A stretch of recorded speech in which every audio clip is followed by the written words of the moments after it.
Ah, Professor, Hello there. how are you doing? Awfully well. Awfully well, that's good. Yeah, Well, awfully or well. You get to yeah, choose. Orwell, talking about Orwell, we can talk about him later. Yeah, I've just been chatting to the audience and just giving them a bit of a clue about this sort of formal, informal chat that we have every week, really. And we thought Yes. we might as well go live and talk about sensible things. But that's the plan, Bill. But like all plans and mice and men and all that, it's likely to fall apart very quickly. What's the weather like in Portland, Oregon? Um, you know, we're actually having a decent summer except for all the wildfires. And dealing with the smoke has been an issue on some days. We've only had a handful of days that have gotten really hot here. But today is going to be Fahrenheit, maybe 80 at the most. Partly cloudy. I mean, decent weather and not severe winds. So we're in the protected part of Oregon. The state, we have a mountain range that runs through that divides kind of the first third of the state from the back two thirds. And the first third is where the ocean is. It's the Willamette Valley. It's where everybody lives. We get the winter storms. We get rain. Eastern Oregon is a high, dry plateau, and it is just burning up this year with all these wildfires. Well, we've had quite a few over here in the UK. The temperature's dropped in a week about 10 to 15 degrees. It's much more cool today, and Ah, we're good. we're expecting thunderstorms. I'm not too good in the when it's too hot. I don't like it really. So about 70 degrees is probably just perfect for me, really. You know. But You and my daughter. yeah, Okay. yeah, 70 degrees is, I think my soul, right, that's its sort of optimum temperature, really. And the other Uh-huh. thing is, I believe souls have geographical locations that they favor. And mine's the sun, the sea, the sand, and links golf courses. That's when I feel most at home. Oh, you like links golf courses. I, Okay. Well, I I do. like the other kind. So, Yeah, yeah. So, Bill, or Professor, I'll call you Professor. oh, Uh, oh goodness, yeah, no. yeah. So we met some time ago, Bill, in the past, and our paths crossed. I think it was about 2018. Um, on the humanities team, I was doing something called the Conscious Business Change Agent course, and That's I think, correct. yeah, Yes. I Yeah. think our paths crossed there. And when you get that sort of little bell that tingles, and I thought, oh, that's interesting. I wonder what to make of this. And then for some reason, um, we reconnected last year sometime, I think. Well, what happened is that they started to do some alumni get-togethers from that course. Yeah. And it was on a once-a-month schedule for a while. And I think it was back in January where you and I got put into the same discussion group. And I think it was just in the course of what we were able to say about both ourselves and the issue that we were supposed to be discussing. We just created an incredible synergy. And I followed up with you, you followed up with me, and bang, in no time we had a collaboration going. Almost as if it was meant. It was meant. Absolutely. So There every there are week we no meet. accidents. No, no, no.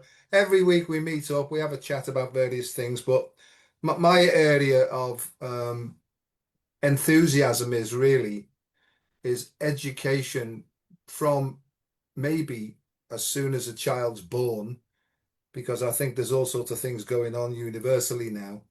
Um, and it's really about your children are not your children. They come through you, not from you. So we don't own children.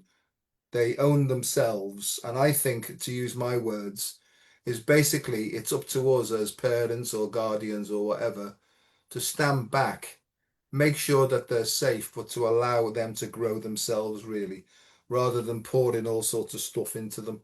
And I know recently you sent me a paper to do with Iowa Big, and it Yes. was about something called project-based learning. And I'm very enthusiastic about that, as you are. But like you've said, I'll just read this out. I've actually been very formal tonight and got some questions for you. They're not too difficult, Bill. Don't worry. So I've put here the paper you sent me recently argues that education has been trapped in something you term as educentrism. What does this mean? And what do you feel that it's costing our young people to be trapped in this paradigm prison of educentrism? Over to you, sir. Well, how many hours do you No, have? no, no. I've got the normal 1 hour because Oh, me okay. tea or me dinner will be on the table. Well, edugentrism turned out to be a word that just flowed out of my mouth one day, um, late in the 1990s, um, uh, when I was on a panel discussing leadership.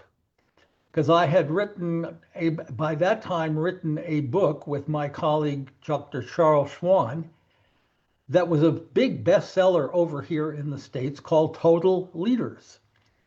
And so we were on this national panel discussing leadership, and I was talking about leadership, as regards to education, has got to step out of the box. We, all right, and really start becoming both future focused and human focused. And in the course of describing the system and how stagnant the system is, and how much it's really entrenched in a combination of industrial age and bureaucratic age features, okay, out of my mouth comes this word educentric. And I keep talking, but my brain says, that's the word. That's the word that encompasses and captures all of this. Because educentrism, educentric being the adjective, educentrism is really a closed system. Okay, I'm a sociologist, and so I think about system things. That's the thing I bring to our connection, I think. Anyway, the closed system is a time-based, time-regulated, curriculum-based, curriculum-regulated system that just operates like an assembly line. And at least in our case over here, that curriculum structure was put in place in 1893 when a group of 10 university presidents were called together, and they were supposed to define what should be the entrance requirements for university. And they said, well, there should be 4 years of English and 3 years of math and and everything was in years of the academic disciplines, okay, being the way things should go. Well, we had over here an incredible national study that got unbelievable attention called A Nation at Risk. And A Nation at Risk basically criticized the way the system just had failed and blah, blah, blah, blah, blah. But it was proposing the 5 new basics, okay? And that would save the system. And the 5 new basics were word by word what the committee of 10 said in 1893. Okay, well, boy, did I have a field day with that. Okay, all right. So, educentrism is this way that we have traditionally operated and locked ourselves into. I'm going to call it a curriculum based model instead of a learning based model. And this new paper that I have just written, which I've said this is the last paper I'm ever going to write about education, because I've been writing papers about these kinds of issues for 6 decades. Okay. You're not supposed to count the years. All right. But anyway, so for 6 decades, I have nothing more to say. But the work we did, we're focused on around a concept called outcome-based education. And I was called the father of outcome-based education. I have been called that all over the world. And I have to say, well, that makes me about 200,000 years old, because it is common sense. If you want someone, anyone, to learn something well, you do it using the basic principles we defined as outcome based. Well, outcome based is very different from time based, and it's very different from curriculum based. Because when our movement got going and we were producing incredible improvements in student learning results by all kinds of different measures, people all over wanted to do outcome-based education. So what did they do? They went to the curriculum they were already teaching and wrote outcomes and objectives about it. Yeah. So the students will learn this about this formula, and the students will do that with these kinds of verbs. I mean, and so everything was still curriculum based. It was still time based. It was still, and the key of this, the key that broke this open, Joe, was the work that Benjamin Bloom was doing with a new model of instruction that he had created, saying, how can we improve? How can a teacher in a classroom, okay, expand opportunities for students and help more students learn better? Okay, especially the ones who were slow learners. Well, his model basically reversed two fundamental conditions, which I talked about at the systemic level. We've got to do this at the systemic level with our grading system and our testing system, etc., or Bloom's work will just not materialize. I mean, it just won't happen. Individual teachers can't change a system that has 2 million teachers in it. So, at any rate, all of these things compiled, and this concept of outcome based basically didn't break open until 1986, when I realized that what we were using as measures of learning was nothing more than all the scores and points and percentages and ratios we were we were putting onto the learning and calling that the learning. So it's what percent did you get for this? What percent did you get for that? And I invented these things called Spady-isms. And one of my favorites, since everybody had thought that Bloom was basically saying, well, 80 is this magic number, okay? Yeah. And my Spadyism was 80 of what? I mean, what's the substance? What are the students actually doing and showing you, rather than what are the numbers we're attaching to the points on the questions on the test, et cetera, et cetera. So anyway, our movement grew and grew and grew. But in 1986, we came up with a definition of outcomes that changed everything. And the definition, and what this paper, this most recent paper, and many, many of the other papers have been about since 1986, okay, is the word outcome. What is an outcome? And we came up with a two-word definition. And that two-word definition challenged and changed everything. Okay? Culminating demonstration. That's what an outcome is. Okay? That at the end, when it's over, okay, when it's over, not all of the averaging we do while kids are sitting there for months, we adding up and averaging all the points. Okay, what can they do when this is all over that really matters? That really matters. Well, nobody had asked that really matters because the whole purpose of education was to prepare the kids for next year's curriculum. Yeah. Yeah. And then prepare them for the next year's curriculum. And see, the culminating outcome was simply to graduate with the right amount of credits in the right amount of courses, with courses that had the right names on them. And my joke always was, well, and the courses that end in ology are certainly the most important courses that you can take, okay?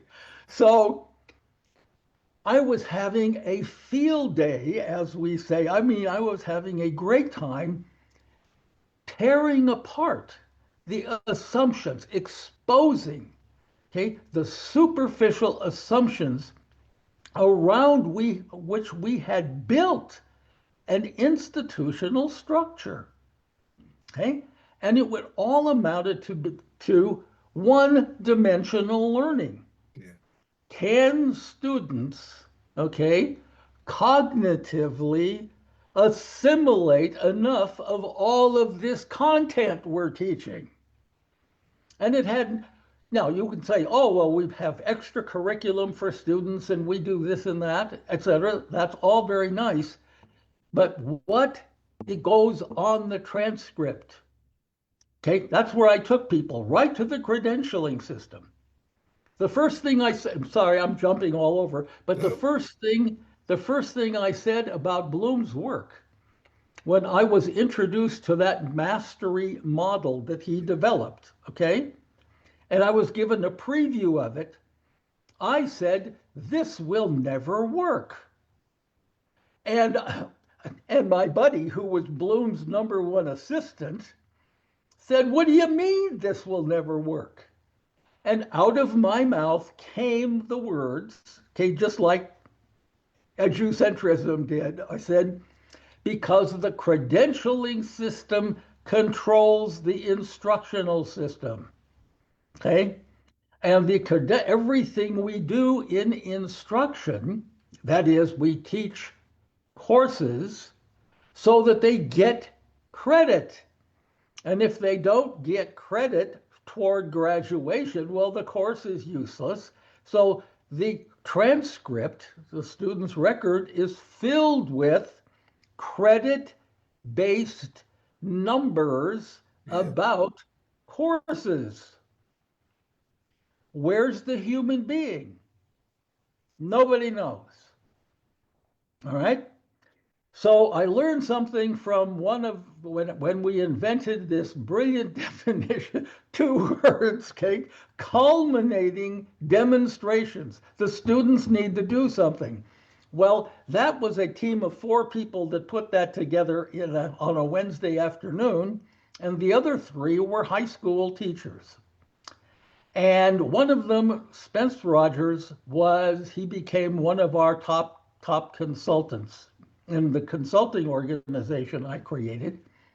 And his approach with every audience is if you were asked by a student to write a letter of recommendation for them for anything, but especially for a job, okay? Yeah. Or but even for university, all right? What is it that the letter of recommendation would say? Okay, that would want this employer to hire this student or this university to accept this student. And he said, I will guarantee you that all the words on there are nothing about their grade point average, nothing about the courses they took, nothing, etc. It's all about what are the qualities of that person? What will they bring to your organization that is positive and an asset? All right. And he said, so if that's what they really care about, then what's all this transcript business? Yeah. And what are all these grades, etc.? Now, what's in this final paper that I have written is the simple message that Daniel Goleman delivered in 1995 in his book, Emotional Intelligence. Okay? And it may not be the best word for the whole phenomenon, because it was about, for me, two different kinds of intelligence. One is intra-personal intelligence. How well do we know and have command of our own inner emotions and ways of thinking and ways of responding in the world? Okay, how well do we do that? Okay, that's the intrapersonal, because it transfers over into the interpersonal, which is then how well do we relate to people and how well do we bring ourselves forward as we engage with life in our jobs or careers or whatever you want to call it. And his basic findings, and I mean, the book is thick. I could grab it here, but the book is thick with research evidence, etc., about, and here's his basic line: your transcript, that document with all the grades and the scores and all the stuff, that might get you your first job. Okay?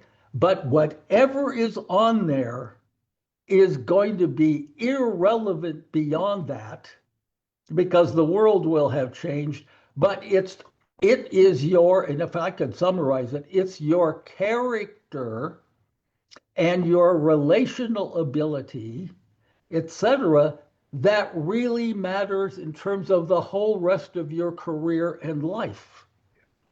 Okay? Yeah. Nobody after the first 5 years is going to ask you about your transcript. They're going to look at what kind of person have you been in your work, in your field, etc., etc. All right? Well, we're basically, and Spence Rogers was saying the same thing. Those things that you would put in that letter of recommendation are basically the things that Goleman is saying, except it took him a book, okay, to document. It's that stuff. It's the EQ stuff, Yeah. not the IQ stuff that matters. And I think where you and I have taken this is that it really starts with the EQ stuff. I mean, I'm sorry, the intrapersonal stuff. Yeah. Because how you're going to behave on the outside, the interpersonal, is dependent on how you're functioning on the inside. And to me, your work is absolutely about how we can reframe, okay, and renew that inside stuff in order for it to express more in the rest of your life, so that you are making more of the way you live and function. So this paper I wrote, okay, you mentioned Iowa big. Yeah.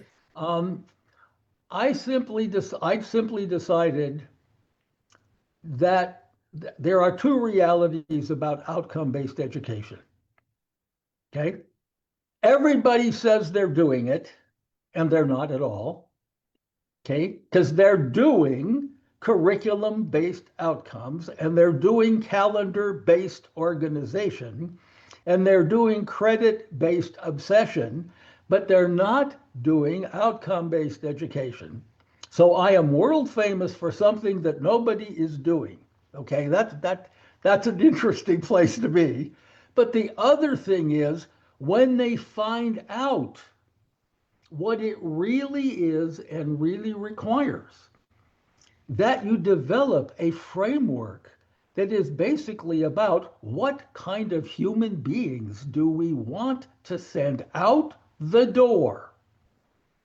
And we've got, in the case of our public system, we've got 13 years to work on that.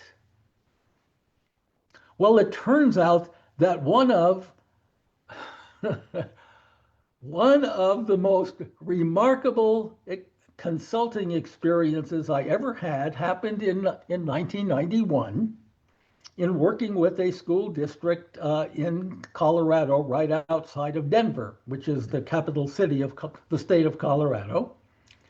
And their superintendent knew about the future focused work that Dr. Schwann and I were doing, and about this phenomenon we called exit outcomes. So when they walk across the stage and get that diploma, what can you say about them? Other than, well, here's their transcript, okay, and they've got a right amount of credits. What they're walking into a future that is totally unlike the way school is. Because school's all organized and regimented, and you got to do this, and the bell rings, and you have to go somewhere else, etc. And life is just this overwhelmingly turbulent, complex, ever-changing thing out there. What are we doing to prepare them for that? Well, at any rate, so Dr. Schwann and I had been doing this, and the superintendent there had seen a workshop or gone to a workshop we had done and said, well, come work with my district. Well, they had done their homework. And by the time I got there, the first morning, we were in a room, quite a large room, that had lots of blackboards on the walls. And they had filled the blackboards with lists of things that they wanted to be, okay, sort of, well, the things we know we need to attend to. Let me put it that way, as a district, okay? And they knew they weren't outcomes. My job was to help them turn these blackboards full of things into some outcomes, etc. Well, by the end of the day, we had it down to 11 key things that were real outcomes for students, as opposed to, oh, we need to repair the drinking fountains in the school. Okay, I mean, those kinds of things went somewhere else. 11 things. And so we left and everybody thought we were done. Well, I had a thought about that, and the universe told me, well, this other district in Illinois, a suburban district, they were major leaders in OBE, and they had 11 things in their framework. And these folks, okay, in Aurora, Colorado, they thought 11 things is what they need. Well, hey, we have 11 things, and they've got 11 things, and our 11 things look like their 11 things, so we've all died and gone to heaven. Okay, we're all set. And I took a look at the 11 things, and I said to myself that evening, we're not done. Because if you take number 1 here and you connect it to the second half of their number 4, okay, that's something. And if you take number 2 and connect it to the third part of something, and and I had reconsolidated that into 5 clusters. And I got there, then we got there the next morning, and everybody was all, God, what are we going to do today? Because we're all done. I mean, we can go on vacation and have a pizza party or something like that. And I said, we're not done. Okay. So I put on the blackboard exactly what my brain had said. And I said, so I need 5 work groups here. Okay. And I want this work group to see what kind of sense you can make out of. What would the students actually do with the combination of this first one and the second half of whatever it was, etc. Okay? So the 5 groups went off. And they worked very diligently on this. And they would come back to me one at a time. Okay? It was in a fairly short period of time. And say, well, here's what we think this is. What do you call this? And out of my mouth, okay, one by one, as they came up to me, I mean, spontaneously, just flashing through the list they had, I say, well, this looks like a self-directed learner. Okay, so why don't you pretend that you are the self-directed learner team? And now look at that list and say, okay, what does a self-directed learner really do and show you? Okay, and refine what you've got there. So they go off and do that. The next group comes up, okay, down the list. Okay, well, looks like a collaborative worker to me. They go off. The next group comes, all right, and it was all this cognitive stuff. And I said, well, it looks like this person is a complex thinker. Okay, so they go off, and 2 more groups come up, and one group, it's like, okay, this is community contributor. Okay, they go off, and the final group, this is a quality producer. So they go off and they create now what we have come to call, and I haven't put in the papers because this is detail, but this is the important point. The essential performance components of that construct. So how would you know one? Okay, I'm going back to 8th grade when we asked kids, well, how would you know one if you saw one? Okay, how would you know a collaborative worker from somebody, one of these and one of those? What distinguishes them? But what really defines what they are? Well, they came back and we refined this and refined that and refined this and refined that. So these were all on big sheets of paper, okay, that they had written these things. So I'm in the front of the room looking at 40 people out there, and they're looking at me and 5 sheets of paper behind me, okay? And first person, raises their hand and says, well, Dr. Spady, what is this? And I said, I don't know. I have never seen anything like this before, because nobody had ever connected a personal quality, a personal attribute with a performance role. Because learner and worker and producer and contributor and thinker are roles that people can play. And this was simply attached one attribute to that. So I said, I don't know, I've never seen anything like this before. Okay, but I'll tell you what, I'll take these 5, all right, and I'm leaving on a trip tonight. I'm literally on a 2-week trip around the United States and going all over the country, different places. I'm going to show this to all these people and see what they think of these things. All right, well, I'll come back to that point. So I go up there and so we have the 5 sheets of paper. Okay, the next person asks a question. Well, if these are the exit outcomes for high school, what are the exit outcomes for junior high school. In other words, if this is for grade 12, what about the ones for grade 8? Yeah.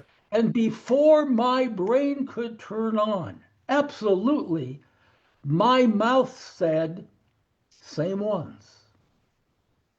And I jumped up and I drew 5 circles, okay, or 5 loops, okay, self-directed learners, quality producers, etc. 5 things up there, and I drew arrows down, and then I connected those arrows to those circles. I said, well, can junior high school students be self-directed learners? Can they be complex thinkers? Can they be community contributors? And everybody was saying yes. And I said, well, then when students leave there and they leave primary school, okay, so more arrows and more circles, can they be this? Can they be that? Yes, yes, yes, yes, yes. Now, this is called foot in mouth disease, okay? And so I say, whoa, okay, look at this, folks. And I drew circles at the very bottom and arrows down. I said, when kids enter kindergarten, they can be, we can start making them. We've got 12 years to cultivate these things in these kids. They can start being self-directed learners and quality. And everybody's going, everybody's happy, and Spady is delighted, and all this stuff. And this woman doesn't even raise her hand. She stands up and she goes like this. She points at me and she said, Dr. Spady, I am a kindergarten teacher.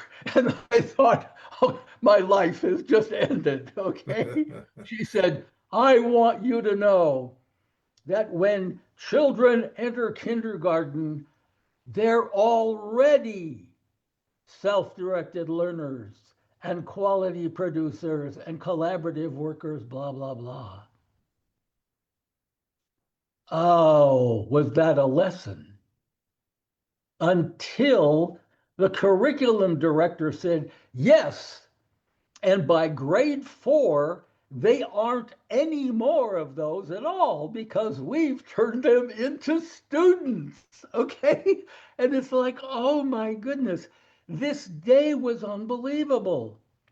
So more things happen, more revelations happen, etc. The most important one is that they said what Daniel Goleman was going to put in his big thick book 4 years later. Okay. Yeah. And it was one of the major, the director of instructional something or other. He stood up and said, okay, what's true is if students walk out of here and they are not, quality producers and they are not self-directed, he said, it doesn't matter what's on their transcript. It doesn't matter how high their GPA is. It doesn't matter what courses they have taken. It doesn't matter all this stuff. If they aren't these 5 things, they're not going to have a very happy future. Yeah. Yeah. Okay? And it's like, oh my goodness sakes. Never in one day did I have such learning that came out of the mouths of these people who had created something absolutely different. All right. Well, that evening I was scheduled to, I drove up north to the state of Wyoming, and I had a meeting with the superintendent of schools and the school board of a district up there. And they wanted to discuss with me something that was in the paper, which was the strategic design process that Schwann and I had developed about being future focused and deriving your outcomes from what the future, we think the future is going to be like. What are they going to face when they walk out the door? Well, anyway, we had our dinner, etc. And so we got down to discussing, well, what should we do and what can you do to help us do this? And I said, well, if you engage with us, you are likely to end up with a framework like this.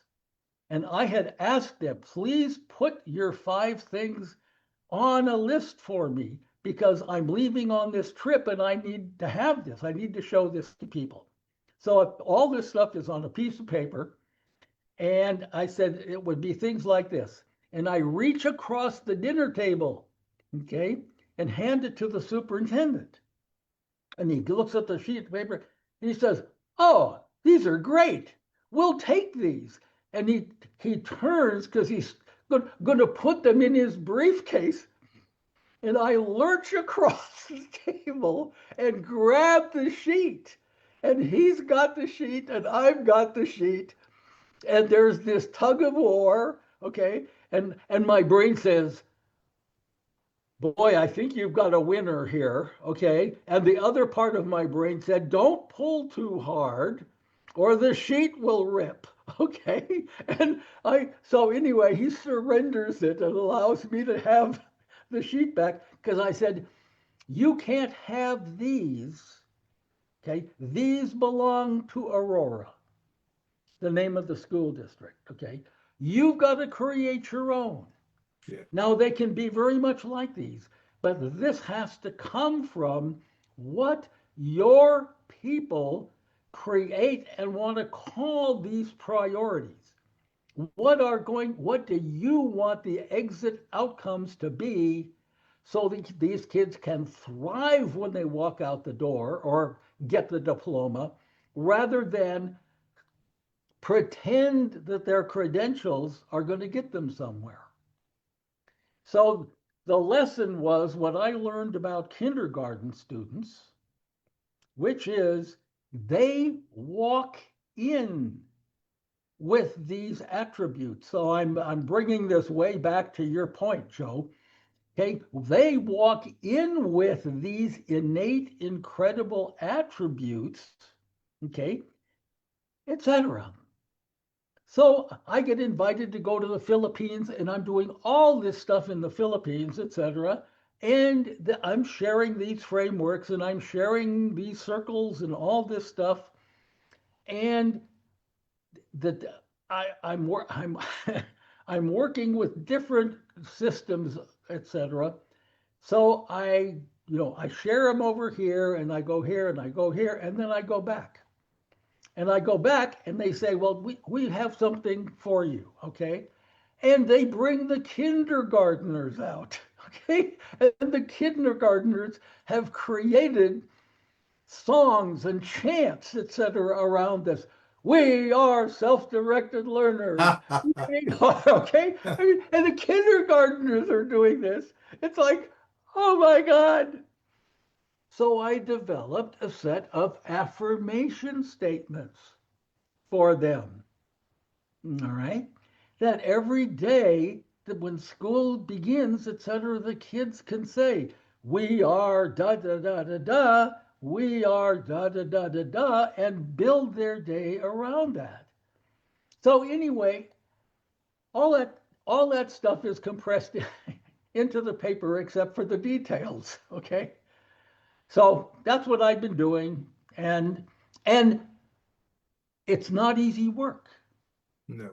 Because people have to realize that the transcript and the grades and the credits aren't everything, and the test scores are only measuring one-dimensional cognitive processing, okay? And there are all these other dimensions which we laid out, okay, that we need to be cultivating, etc. Every time we talk, more and more ideas come to me. What came to me was, and I always ask this, I'm in a fortunate position at the moment where I'm um, arranging, if you like, 3 new modules in postgraduate medical education. And when I stand up in front of my new students in induction, I say to them, what's the most important thing we want our students to know about? Right. And they all say about measuring ECGs, doing this, doing that, and other. And the answer I give them is no, we want them to know about themselves, you know. And that's what I learned, Bill, is when I was going through my stuff, right, I was very focused on what was going on outside. I knew who was doing what with who. I was able to retain memory and regurgitate them. So, to all intents and purposes, it seemed that I had it all sorted out. But on the inside, I was terrified all the time. And when I was in primary school, I was called a slow learner because I was afraid, Bill, you know. And these are the things is I spent most of my life pretending to be coping when on the inside I was falling apart all the time, you know. And I won't go, we haven't got time to go into my story now, but where I'm up to now is I've taken Bloom's three domains of learning, which are called cognitive, affective, and psychomotor. And I focus most of my attention now on the affective dimension. And for people who aren't familiar with these terms, it's simple. It's thinking, feeling, and doing. And my whole thing is to help my students to understand how can we facilitate an environment where the student is able to practice all these different components, but especially under pressure. Because what I did, Bill, was, and I didn't know I was doing this, and I had to go through my stuff to find out.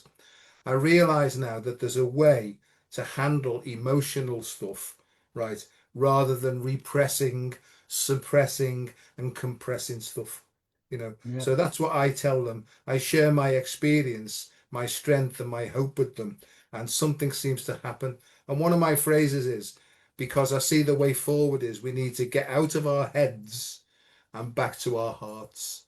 And we've talked, haven't we, many, many times about heart-led or educating from the heart, you know. And this has come to mean something completely different for me now, is before we think, we feel. And four-fifths of our information processing goes on below the level of our conscious mind.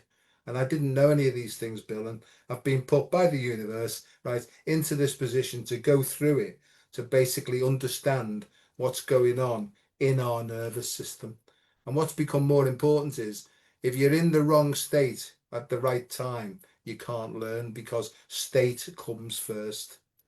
And if you feel a home in yourself and you're actually working from your innate abilities, things that are natural to you, there's not much learning that needs to take place because you can get lost in what you really enjoy, you know. And I begin to see this now that most people I work with now are basically almost, and I'll say it anyway, almost like automatons, really. They're just victims of habits that probably were set down in the first 7 years of their life, you know, and that's a story for another day.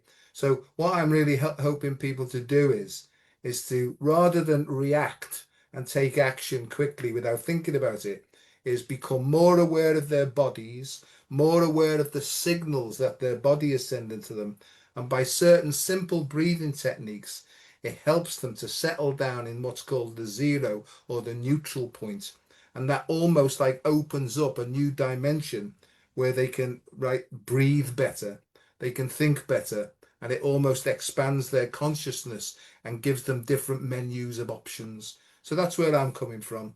And you know, I love chatting to you and I love the stuff that we're doing, and I'm sure it's going to go forward one day at a time. um, but I'm calling myself now an educational neuroscientist. Ah, It's a relatively new animal, but it seems to be sort of sparking interest now. And I've spent the last 2 days just trying to sort of refine these modules that we're churning out, and I'm bringing our stuff into it now, right? And the people I'm working with are quite enthusiastic about it. But more than anything else is what they educate, the person who's on the course now will learn more about themselves than they normally do on any other courses. And there's a big move now towards creating CPD courses, you know, continuing professional development. But yes. I'm trying to bring back CPPD, which is continuing personal and professional development, because I feel that they've got to go hand in hand. So I've said my little bit there. Back to you. Well, if it's without me going into another very long story, which I won't do,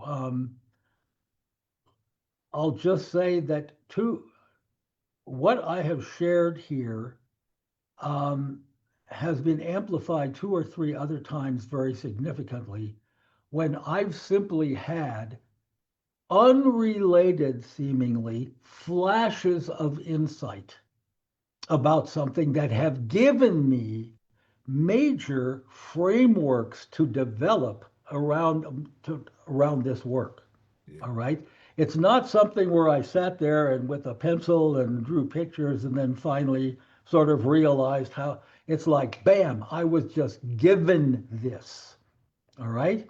yeah, That there is a knowing capacity, a perceptual capacity that we all have, okay, that we've been taught to distrust in generally yeah, because it's not, quote, rational, which means it isn't produced by the logical thought system, okay?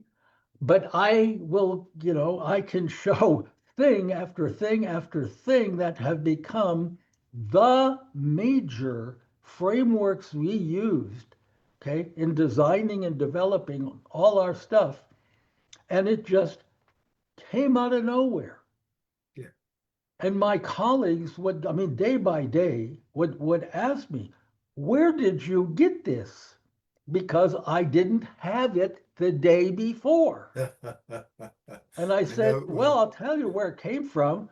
This morning, when I was shaving, I turned on the water and got this and had to hurry up and write it all down. Okay? And two or three different times, thing came to me that exact same way. Okay? That when there was the physical flow present, okay, in my immediate environment, okay, tangibly, the flow of what was out there in this thing that people call the noosphere, Yeah, okay, the universe of all knowing, boom, boom, the right sort of stuff came flying in, okay, just like they did with the labels self-directed learner quote, because that framework, you cannot imagine how many places across the world have said, wow, yeah, those are the things. Those five, if you can be those five, it's not that they exhaust every last detail, but the fundamental, those five things, God, what else are you going to say? So that flew in the door. and that's how it seems to work with me, Bill. Well, we know that anyway. And when I'm relaxed and my shoulders are dropped and I just feel well in myself, that's when it seems to just come in really. So I don't have to try anymore. They call it effortless effort. And I think more and more people are waking up to the fact that what they're looking for is within them. It's almost like an emergence. Bill, we've come to time already, as we do. And I'll be in trouble now if we don't stop talking. Okay. So thanks very much. It's lovely, and thank you for coming on. And I hope everybody who's listening. What I'll do is I'll download this recording and I'll put it up onto a YouTube and I'll send a link to you. But if anybody's got any sort of queries, if they want to send them to me on Facebook, I'll see what we can do with them really. But thanks very much, mate. Joe, I'll be happy if people want to send me a request, would like to see the paper or papers, some of the papers that I've developed. My email address, which is pretty simple, it's billspady@gmail.com. And if they'll just, hi Bill, and please send me and I'll send you the paper I've co-authored with Joe, Educating from the Heart, and which we finished and completed just a couple of weeks ago. And this new one that just is finished 2 days ago, um, I'll send them. Right, Bill, and I'll also put now that you don't mind, I'll put your email in the Facebook comments as well, so people can do that. Okay. So I'm going now. So thanks very much indeed. And Glad to do it. probably same time next week, but I'll be in touch just to confirm that. Okay. All right, Thanks very Joe. much. And Thank thanks you. very much, everybody, for listening. Bye-bye. And Thank you, folks. bye-bye. Bye. Bye.